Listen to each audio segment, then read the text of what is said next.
Another very lovely day and morning, and of course this is the last Friday of this month of July.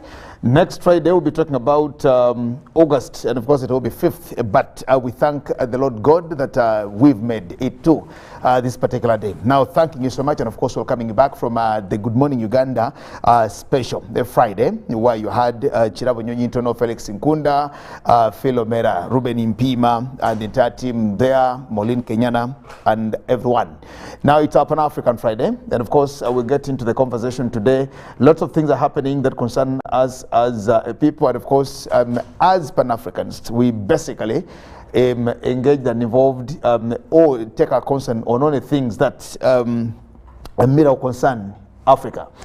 Well, with me in studios, Ndugu Mututa James, as usual. Karibu. Asante sana. Happy to have you today again. Me too. I'll be happy to be here to interact with our viewers who are watching us on Uganda and UBC and all the other related platforms. Definitely has been a good time and has been a hard time, and it has been hot.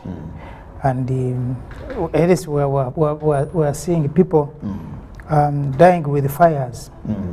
Because of the extreme temperatures that the world is experiencing.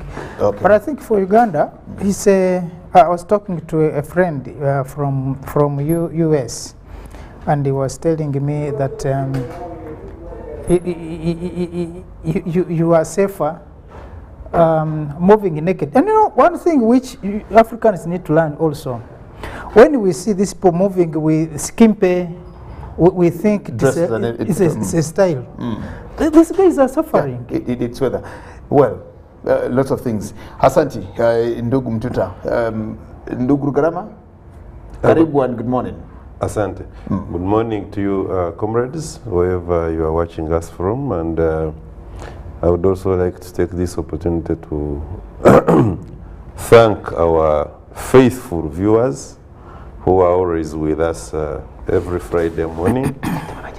And also my fellow panelists, and maybe briefly what has been going on this week globally is something that doesn't really surprise some of us, but at the same time maybe how it has unfolded is what we can talk about. We've had the by-election concluded yesterday in Soroti.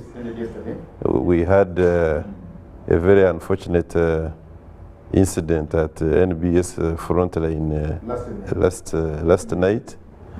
We have had the fires that Comrade Mtuta is talking about, and quite a number of other issues which I think you will find time, Comrade Jagenda, to let us share our views with the rest of the public. Okay, but Ndugu Mtuta, you didn't say anything about the elections that we just concluded yesterday. The by-election in Soroti, and the man now who is dethroned or ousted, Honorable Atan, is he Atan? Isn't Atan the one who came with Atan is the one who lost. Atan is the one who lost, yes. And is the one who came with the two women who fought for at the swearing in last year. The swearing in. He is the man who came with the ladies who fought one another, fighting for space. Why do you remember that? No, it was in the public domain. The fight was public. But I want to hear your thoughts, Mututa, on that. Yeah, but as an African man, I think that was called for. Yes, because how do you walk just like no one will notice? But I think that by-election has volumes of stories to tell. I suspect the court cases will stop or they will continue, I don't know. But I think there's a lot that needs to be revisited, I think, in the whole of our systems, so that this election does not come with all that tension. It's not a do or But I die. think it was also another shabby process. Yeah. Um, So, which I don't blame on the candidates, because candidates don't conduct the elections, but whoever was responsible, I think, should there are lessons to be learned. But in all, I think I thank the people who the voters and the people who were there. I think there was no violence. There could have been a few skirmishes here and there, but I think it was concluded successful in terms of peace. Okay. But the nitty-gritties, there will be a discussion of another day. the margin. The margin is about 600 votes or something. Yes, yeah. The margin just that. Yeah, that could be understood in a hotly contested race like that. If it is peacefully conducted, you could still say maybe it was tight. It Okay. was, yeah. Just days before the election, I think 1 or 2 days to elections, a TAN complained of food poisoning and says it was poisoned and taken to clinic and taken to hospital. And just a few days to the elections. Was this just for sympathy? Was it real? Was it the normal politicking or something? I hope and I wish it was not a serious thing, because if you are a candidate, you also not go eating and drinking anyhow. But at the same time, But voters can demand you do not taste land. They can ask you to take Ajuna with them. They It's can an give you- African thing. Yeah, it's an African thing. They can give you a bakuri of adere and they say, please, we want to know if you are actually really part of us, and how will you refuse? yeah, but being part of them doesn't mean you are them. You as a candidate at that particular, and then some people make those mistakes, but you end up paying heavily, and that could be one of them. But I also don't believe that he was poisoned. Apparently, by the way, Teso was famous for poisoning. Are you sure? Yes, we have had cases of many people who have been poisoned, especially politicians in Teso. That is obvious. Claiming That's- poisons or really poisoned? those who have been poisoned and are not there today. So I don't think that poison that kills people is still there, that you can be poisoned, then tomorrow you are running around for election. I think it could have been food poisoning, of course, but not that he was poisoned, that he should have died. I don't think that was the case, but maybe there could have been problems. But all said and done, I think for me, I believe that the number of lessons that need to be drawn from that election. Okay. Any lessons, Ndugu, chairman of the Pan-African Movement Uganda chapter? Personally, I have had since last night, because you see what is very telling is that in that particular by-election, I have had my personal friends who have been at the helm of it. I know. And whatever I say is usually looked at with some suspicious eyes from a certain camp. I've had my senior brother and good friend, Honorable Captain Mike Mukura. I've had my brother and comrade, Honorable Peter Ogwang, at the forefront. And although, of course, I have also had some good friends on the opposite camp of Atan, remembering that I was at one time a senior election officer in Sorota as a district, so I know the terrain. But I have had very, very serious discussions about this by-election with my other colleagues, the lawyers we have a group, and we have had very, very serious engagements about this particular by-election. I will not go into the nitty-gritties of that, but they have been raising issues of the rule of law, and I've reminded majority of them that I don't think I have ever departed from the rule of law and what it entails. But I want to look at an election, and elections, globally speaking, as a very serious political engagements, and sometimes we are not talking about Holy Communion. Sometimes there are some of these ugly scenes do play out.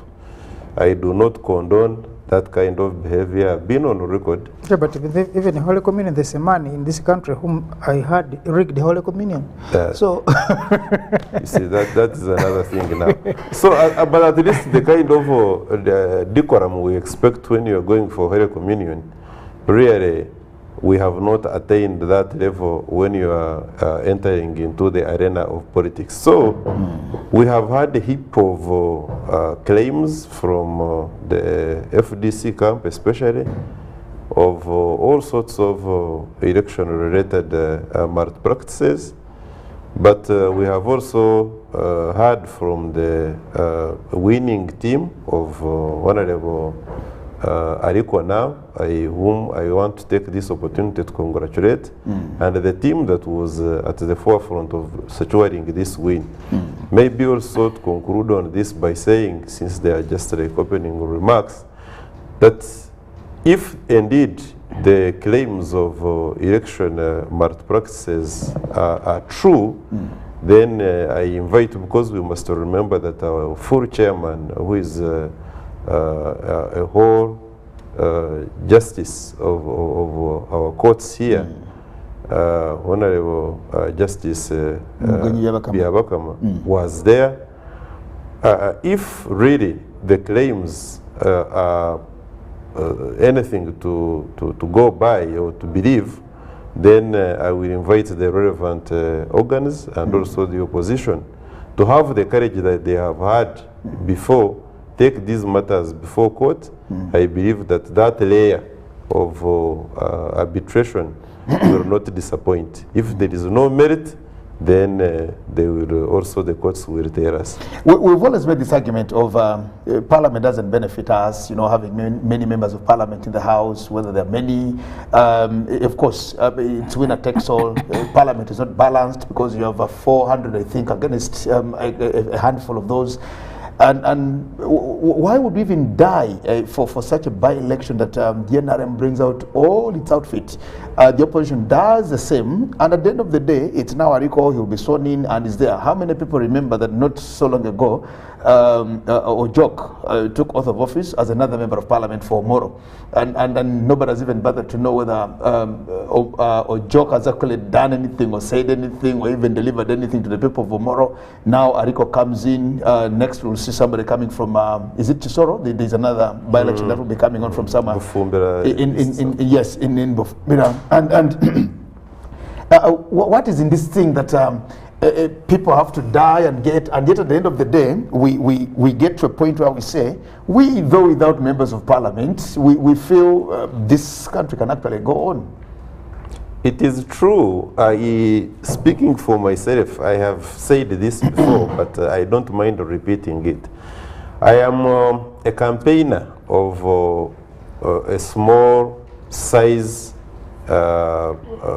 legislative assembly.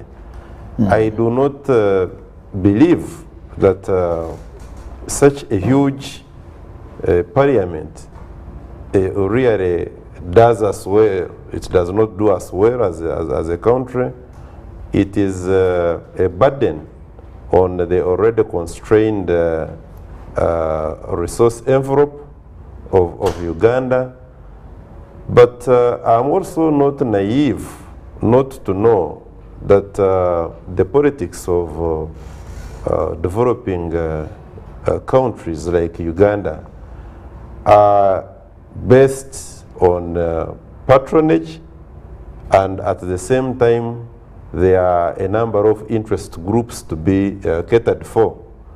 I want also to state that when you are not a newcomer to the politics, not just in Africa, but in all developing democracies, there is always a tendency of wanting to rush the developing democracies to put them at the speed of the claimed utopian democracies like America and the Western Europe, which is also wrong.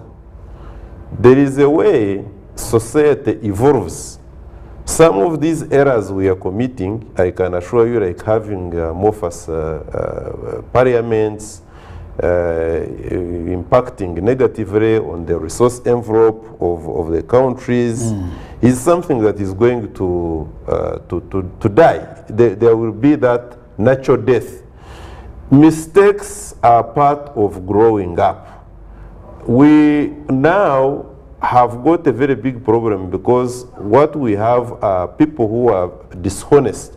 We have got a growing group of people who are guided heavily by Eurocentric so-called quote-unquote values that it has become fashionable that if you do not toe the kind of line they are towing, speak the kind of language they speak, then you are going to be pointed out as somebody who is anti-democracy.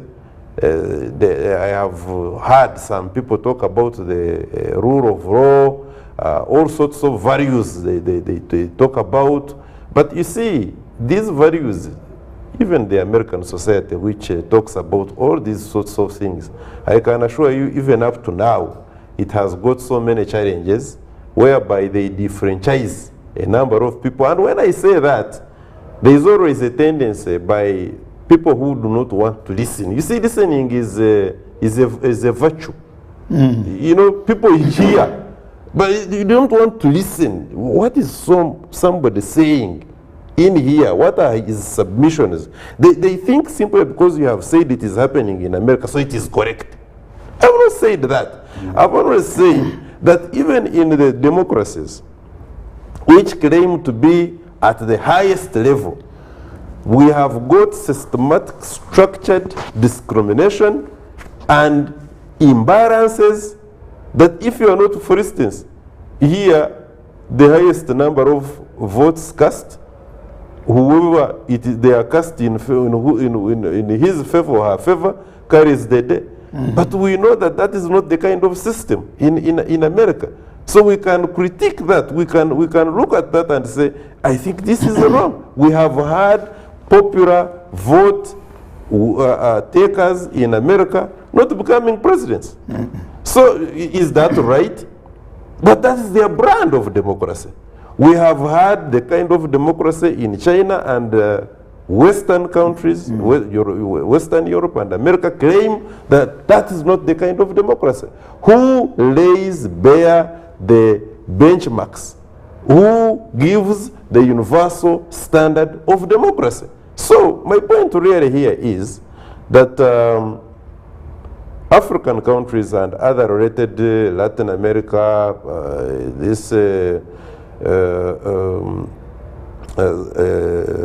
Asia, parts of Asia, they have got their own brand of democracy, and they can be, or they must be allowed to evolve. I'm very sure that we do not have uniform standards, that these are acceptable standards. Everybody must be validated against them. And I want to say that Uganda is a growing democracy. There was one time when people would actually be stopped on roadblocks, their papers would be confiscated, they would not even be registered to participate in an election. We have since moved from that part. We are now experiencing, yes, related election violence. Courts of law have said they have gone ahead to nullify some of the elections. The by-election we are having is as a result of a court pronouncement that certain things, boundaries were not properly drawn. We have had numerous election petitions had and disposed of, where a repeat has been ordered. We have had that. So, in a manner of speaking, here in Mitiana, what has happened? Wasn't our sister an opposition? Yes. And Joyce Bada. Yes, wasn't the winner an opposition yes. candidate? So there is a way. I want to conclude this, Comrade Jagend and our dear viewers here, that it is very dishonest and immoral of any group to claim that when it is not going your way, it is wrong. Let's be honest. We speak the truth. We tell the powers that be, if there are errors that they can correct, they should correct them. Let them not take the full force of law into their hands unilaterally. But at the same time, let the opposition also recognize the fact that it is not always for them to win. There is always another story, side to the story. Okay, thank you very much. And Ndugu Mtuta, in just maybe 5 minutes, your thoughts also on the Soroti by-election. Why would we? Because we would think that if it is a by-election in Soroti, it's a preserve of the people in Soroti. Now, it's okay if for party link about 170 votes or so. Yeah, that was we got some votes. The Congress party. So my Congress goes and Ifakena goes and also tries to find votes for my candidate Amuriat. In Soroti. Why would it take everybody from Kampala, from Jinja, from anywhere, and you find a local by-election being flooded again with quote-unquote foreigners, people who are not of the area, who are not of... isn't it one of the reasons that causes all these skirmishes and the ugliness of the processes? I think this is some of the lessons that we are talking about that we need to draw from this election and many other by-elections. Actually, we have seen that by-elections come with a lot of violence sometimes, a lot of high stakes, a lot of... but it's basically because no political organization is willing to lose that seat. Because politics of today's politics of numbers. You need to have those numbers. So people being there, canvassing their vote, their support for their candidate, I believe it is okay. But what I don't believe is this moving masses from other places to go into an area like it is. So then you begin, of course, you are likely to cause skirmishes because, especially in a time like now, people are already stressed with a lot of other things, and then you bring in this thing of campaigning people, and during campaigns a lot of things come up. There's bad language. There is always bad mouthing. There is always This tension can definitely erupt in something. So I think in the future it's also good to look at who should be in an area where an election is being conducted, because other than the electoral officials and the voters, I don't think we need all these people. We can go there then have support for our people, but also move away in time to avoid some of what would be the conflicts that come in the event of a misunderstanding. But also that this politics is not a do or die. Whether you win or you lose, you are going to still remain in the same place. You are going to remain with the same people. If you won, you are going to consult the same people. If you lose, so there must be a life. Let's have a life around it. That today, and apparently these two guys, all of them have been winning and losing and winning and losing. So any of them was capable enough of winning. But of course, we're also saying that there could have been a number of issues that were not maybe properly addressed or handled, but I think that will be a discussion for another day, and we'll wait for those who are there to tell us what exactly happened. But I think there's also the need for for discipline in this the players in the political field, because if this violence is normally as a result of the leaders. If the leader is not sober, then you can also have voters who are not, supporters who are not going to be sober. If the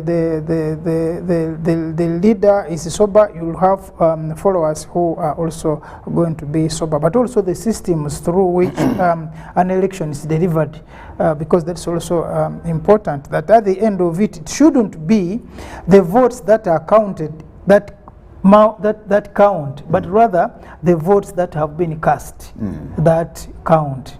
Because if we were only going to consider those that are being counted without looking at how they have been cast, that can also be a problem. But a win is a win, and I think for the movement, they put in their all to ensure that vote is secured, but also the FDC and the other opposition parties also, I think, put it. You know, for me, I enjoyed that show. That you are saying you are strong, we're also strong, and that is very good for a developing democracy like Uganda. Well, maybe the end results could not be reflected that what was displayed earlier, but for me, I'm thankful that I think the violence was less. Okay, well, thank you very much, gentlemen. And well, our other panelist, Rachel Takali, the only female or the only lady on the bench of the Pan-Africanists, will join us very shortly, just as we get into the conversations here. I want us to digress now and get into what we need to be talking about today. We just had to, of course, we couldn't fly anywhere without talking about things that concern us. We have just signs of a democracy in Uganda, but it's all about protecting the interests of President Museveni by using state machinery to cause mayhem. The fact remains that Ugandans are tired and they no longer need the NRM. Unfortunately, you didn't. You're not brave enough to actually even say who you are. You've sent a message on WhatsApp, and it's just very important that you own your message. Say I am O2K or Osuban or be man enough. Yeah, be man enough to just say. But of course, your message is I've read it as it is. We have signs of democracy in Uganda, but it's all about protecting the interest of Museveni by using state machineries to cause mayhem. The fact remains that Ugandans are tired and they no longer need the NRM. Okay, and I don't know where you are. I don't know whether you're part of the team in Soroti. I don't know whether you are in Tororo or anywhere. You've not told us who you are, and so, well, just read your message as it is. The number is actually on the screen, the number that you can send your messages through to us, and to see how we can get into the conversations together. Now, away from all that, we want to talk about Africa's stake in the Ukraine-Russia, the Russia-Ukraine conflict. And now that we've seen these big powers coming to Africa. Many months ago, when the conflict had just broken out, there were lots of conversations, of course, and issues of where does this leave the other countries outside Europe and the United States and maybe Asia itself. So we had, there was a conversation of African countries voting for and against, and others even abstaining to say, no, we are only taking a neutral position. Now, we see one of the most celebrated career diplomats, Lavrov, visiting a couple of African countries, coming around. France is also touring the western part of Africa. The U.S. ambassador to U.S. UN representative also moving in and out, and the question is, where is Africa? What are the stakes today in the war that is happening between or the conflict of Russia and Ukraine? Where does that leave Africa? All of us here today, of course, have we seeing skyrocketing costs of living, virtually almost everything, fuels, etc., etc. The other day, President Uhuru Muigai Kenyatta in Kenya said tutapunguza bei ya ugali. And of course the comments came back to him and said, but bei ilipanda because of the war in Ukraine and Russia. Sasa mtapunguza bei, you reduce the prices now. Has the war ended? Now when the prices rose, you told us it's because of the effects of the war. Now the war is still ongoing, but of course in Kenya, you know that there's an election that is happening next week. You know, it's just they are in their final mile or last mile of this process. So lots of things happening to us. In the last 1 week, I think, in the last 10 days, President Museveni has addressed the nation twice. And when you hear the feedback from the people is that he's still not provided a tangible solution to the problem. What's the problem is fuel is skyrocketing, prices of living, prices of basic commodities, and etc. So all these are being attributed to that war. Now, when it comes to Russia now setting foot on Africa, coming here to say, oh, here we are. Macron is also doing the same in the western part of Africa. US also says, no, it can't be Russia. They're moving around, we also need to go and see what actually is being discussed and talked about in there. What are the stakes for Africa in the Ukraine-Russia conflict? Ndugu Mtuta. Apparently, we talked about this thing some time back. And we said that Africa will have take part knowingly or unknowingly, and the effects will be spread wide. Of course, there are a few things that we also need to look at as Africans. First of all, it is true that Africa gets supplies in terms of grain from Ukraine and Russia, because these are the biggest producers for the world. And most of the countries that eat a lot of wheat from Russia and Ukraine include the northern part of Africa, mainly, maybe the South Africans also, and a few that end up in some of the countries, including Uganda. And also the fuel, the gas and the petroleum products that we use, most of these products don't come from, of course, Russia and Ukraine, but of course maybe a few other products that we get from there. So it becomes a bit difficult to completely tag our prices, including for potatoes and the tomatoes, to the war in Ukraine. Even the fuel, because we have seen countries in this part of the world. I think Uganda is among those countries that in the middle, because I think our petroleum products, when it comes to gas, is about one point something dollars. 1.6. Yes, there are countries that are lower than that, but there are also countries that are even higher than that. So we are in the middle range there. But we don't get our products from Ukraine. Most of our petroleum is gotten from the Arab world. Are we saying that we spend a lot of money to transport these products to here? So when you sit to think more about it, you realize there's a bigger problem than we are seeing. That these prices are being manufactured from somewhere. In fact, it is also like a COVID problem. Someone is working on these prices deliberately to destabilize the rest of us. Now, when you also look at this Ukraine-Russia conflict, there is a lot than what meets the eye. That this politics of occupation and has been dying out. But I also don't believe that what is happening is like an open war. You know, remember when I will say we because it was Uganda that made an attempt, the Kakera attack.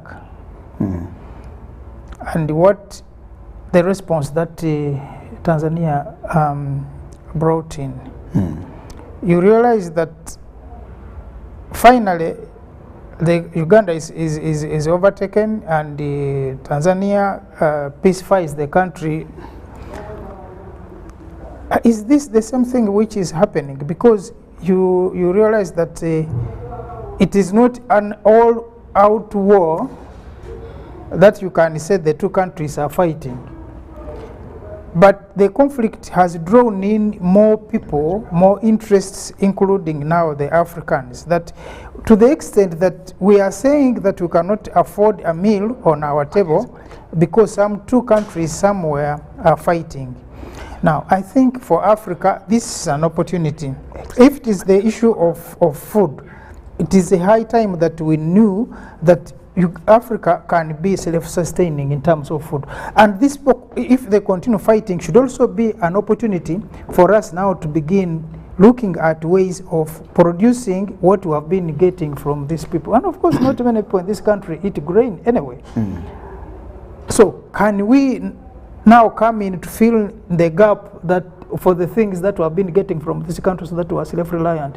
Because two countries cannot feed the world, and yet Africa, with all its resources, cannot even feed itself. So that's the irony. But also the other thing is that the leadership of Africa should now use this as an opportunity to ensure that we fill in what we have been feeding on, if we have been getting food at all from. Of course, you can sympathize with our people and our friends from who apparently don't believe that the Africans from the northern part of Africa who have to get everything from the vegetable on the table up to the mattress they're sleeping on. But I think for the rest of Africa, there is an opportunity for us here that we can utilize and make ourselves self-reliant, and also avoid such, because what is happening today will not stop. Maybe it will happen again in the future. So how prepared are we? So the only problem here for me I'm seeing is the unpreparedness, because you wouldn't tell me that the prices of like unga has gone up because of the war in Ukraine. Are we getting unga from Ukraine in any case? So I don't believe in some of these assumptions, definitely. Okay. Well, thank you very much. Ndugu Rugarama, just before we take a break, and of course, Rachel will be joining us later, we are looking at the conflict in Russia-Ukraine.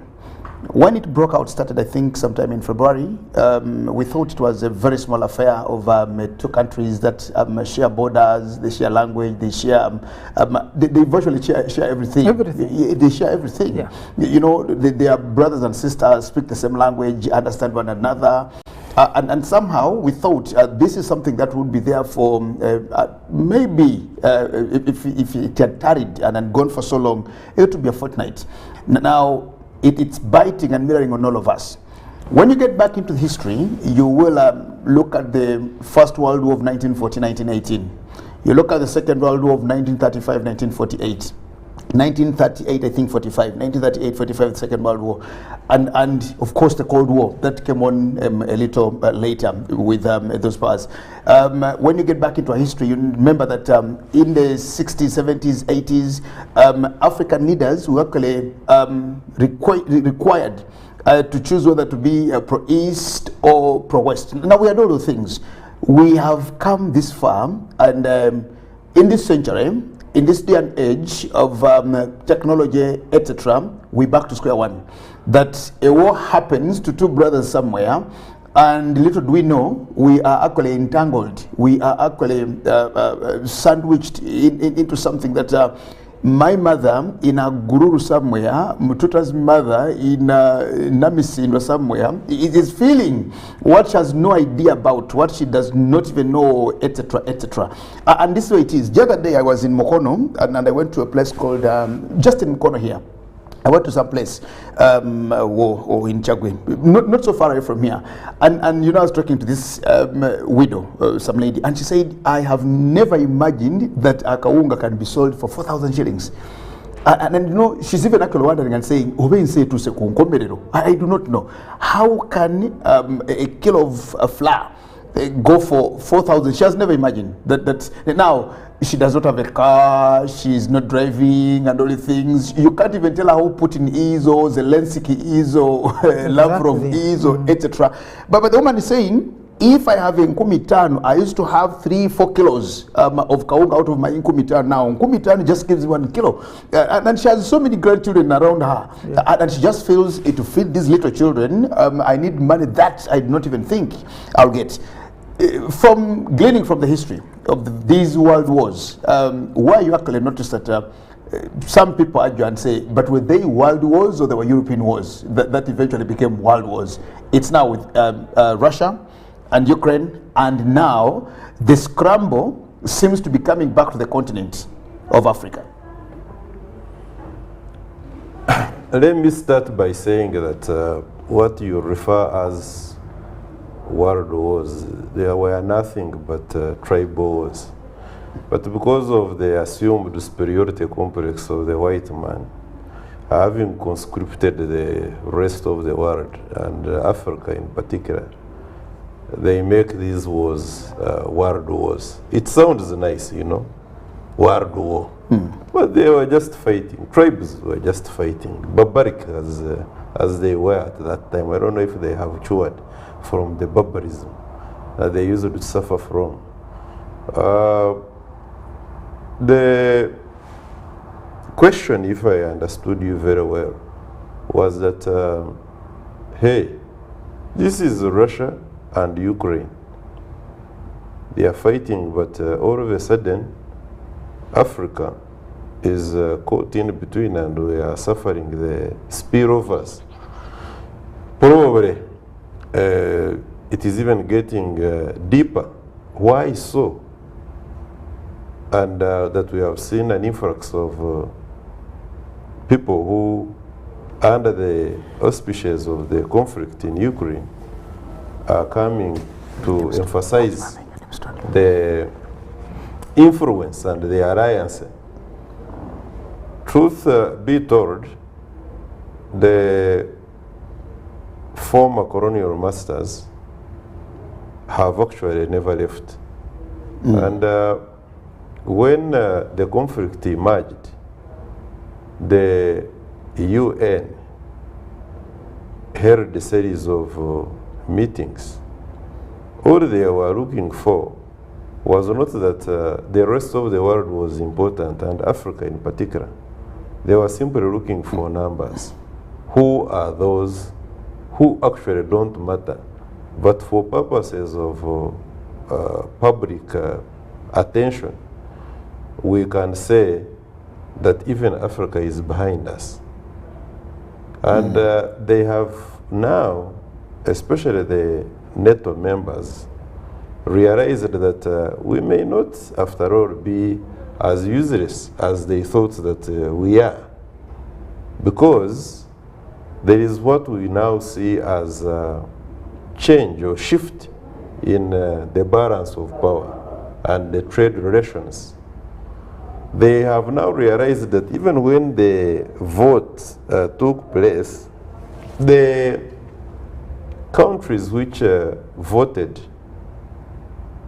condemning the Russian invasion of Ukraine may actually not have been as sincere as they voted. Probably it was because they were fearing some big brother somewhere. Those which independence of mind, they take that one as a slap in the face. And this is what we have been suffering. That we have got a situation where a big brother does not want you to have an independent opinion and thinks that if you take a view like our president and our country took, then in a way you are becoming a problem. Now, we have had one country which for the last 100 years was with Africa. It is not at this material time that we have got to abandon them. We'll start this conversation, or we'll continue this conversation sometime. We've just been cut short now that the 49th graduation ceremony of the Law Development Center is just right on. As you can see, we will now stop our conversation here. Many comments were coming in through many responses from the people watching up on African Friday, and it's just been cut short to let you be part of the 49th graduation ceremony of the Law Development Center that is on your screen now. Thank you, gentlemen.